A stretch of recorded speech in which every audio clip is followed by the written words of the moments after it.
ഏറ്റവും അധികം ശ്രദ്ധ ചെലുത്തേണ്ട ഒരു സാഹചര്യമാണ് കേരളത്തിൽ ഉണ്ടായിരിക്കുന്നത്. അതെല്ലാവർക്കും അറിയാവുന്ന കാര്യമാണ്.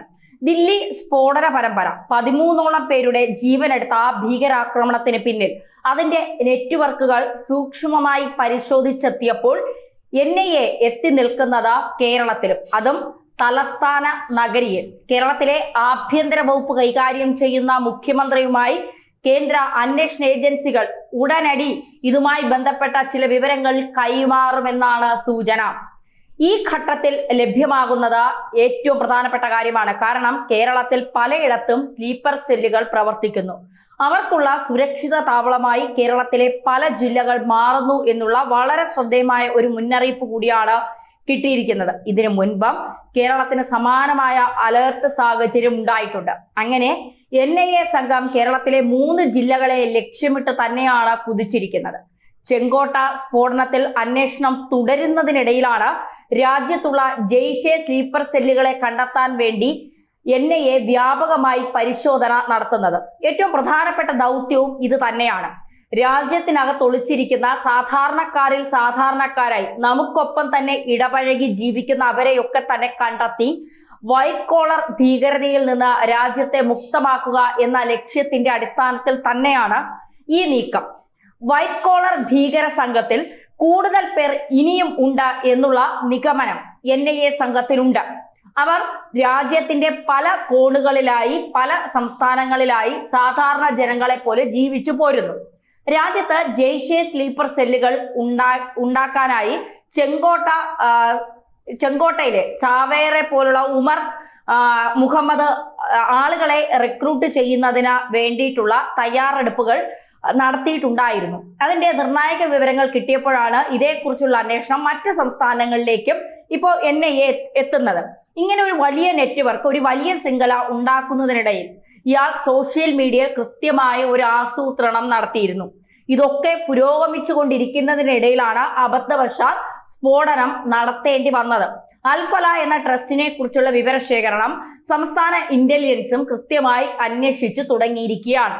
അതായത് തിരുവനന്തപുരം, പാലക്കാട്, കാസർഗോഡ് ജില്ലയിലെ സ്ഥാപനങ്ങളെ കുറിച്ച് നിലവിൽ അന്വേഷിക്കുന്നു എന്നാണ് ഒരു മാധ്യമം തന്നെ റിപ്പോർട്ട് പറഞ്ഞിരിക്കുന്നത്, അല്ലെങ്കിൽ ആ മാധ്യമത്തിന്റെ തന്നെ റിപ്പോർട്ട് പുറത്തു വന്നിരിക്കുന്നത്. അതിൽ രജിസ്ട്രേഷൻ അംഗങ്ങളുടെ സാമ്പത്തിക ഉറവിടം എന്നിവയൊക്കെ തന്നെ കൃത്യമായി പരിശോധിക്കും. രാജ്യത്തിന് തന്നെ വലിയ ഞെട്ടലായി നിൽക്കുന്ന ഈ സാഹചര്യം ഇത് സൂക്ഷ്മമായി തന്നെ വിലയിരുത്താനാണ് സംസ്ഥാന ഏജൻസികൾക്കും നിലവിൽ നിർദ്ദേശം നൽകിയിരിക്കുന്നത്.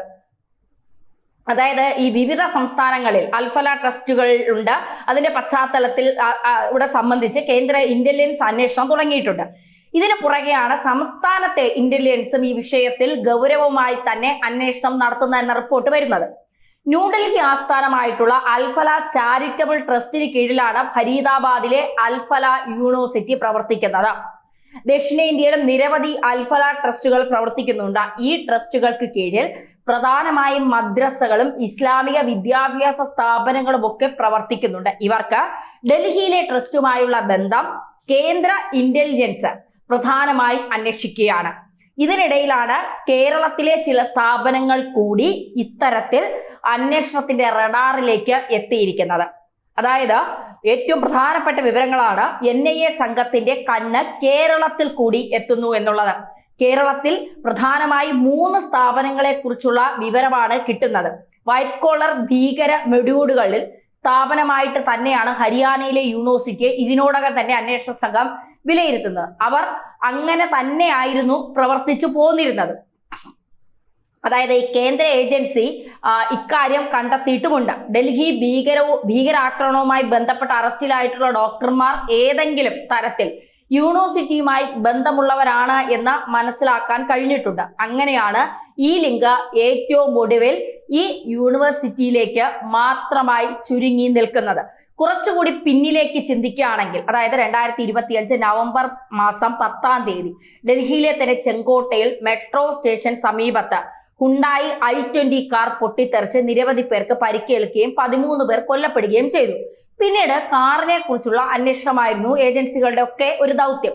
അതിലൊരു സ്ഥാപനത്തിന്റെ വിലാസത്തിലേക്ക് അതെത്തി. അത് ഫരീദാബാദിലെ അൽഫല സർവകലാശാലയുടെ മെഡിക്കൽ ക്യാമ്പസിലേക്ക് ആയിരുന്നു. കാരണം സ്ഫോടനത്തിന് ഏതാനും ദിവസങ്ങൾക്ക് മുൻപ് ഈ വാഹനം ഉണ്ടായിരുന്നത് മറ്റെവിടെയുമല്ല, അത് അൽഫലയിലായിരുന്നു. ഇടുങ്ങിയ ചട്ടക്കൂടുള്ള ഭീകരാക്രമണം അന്വേഷണം ഇതിൽ വിലയിരുത്തുന്നു. വിപുലമായ രീതിയിൽ മാധ്യമങ്ങൾക്ക് പൂർണ്ണ വിവരങ്ങൾ പങ്കുവച്ചുകൊണ്ട് അന്വേഷണം നടത്താൻ സാധിക്കില്ല.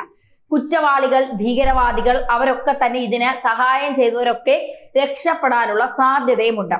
ഇന്ത്യയിലെ തന്നെ ഉന്നത വിദ്യാഭ്യാസ അംഗീകാരത്തിന്റെയും മേൽനോട്ടത്തിന്റെയും വിശ്വാസ്യതയുടെയും പൂർണ്ണമായ പ്രതിസന്ധിയായി തന്നെ ഇത് മാറുന്നുണ്ട്. കാരണം ഒരു യൂണിവേഴ്സിറ്റി, അതും നമ്മുടെ അക്രഡിറ്റേഷൻ ഒക്കെയുള്ള ഒരു യൂണിവേഴ്സിറ്റി ഇങ്ങനെ ആകുന്നത് എങ്ങനെ?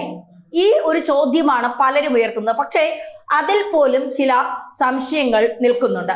അക്രഡിറ്റേഷനും മറ്റു കാര്യങ്ങളുമൊക്കെ റദ്ദ് ചെയ്യപ്പെട്ടിരിക്കുന്നു. നവംബർ 12-നും 16-നും ഇടയിൽ ഒരേ സർവകലാശാലയ്ക്ക് ചുറ്റും 3 വ്യത്യസ്ത സംഭവ വികാസങ്ങൾ ഉണ്ടായിട്ടുണ്ട്. കാരണം തെറ്റായതോ കാലഹരണപ്പെട്ടതോ ആയിട്ടുള്ള അക്രഡിറ്റേഷൻ ക്ലെയിമുകൾ പ്രദർശിപ്പിക്കാൻ എന്നാരോപിച്ചുകൊണ്ടായിരുന്നു സർവകലാശാലയ്ക്കെതിരെ ഇപ്പോൾ ഇങ്ങനെ ഒരു കാരണം കാണിക്കൽ നോട്ടീസ് കൊടുക്കാൻ കാരണം.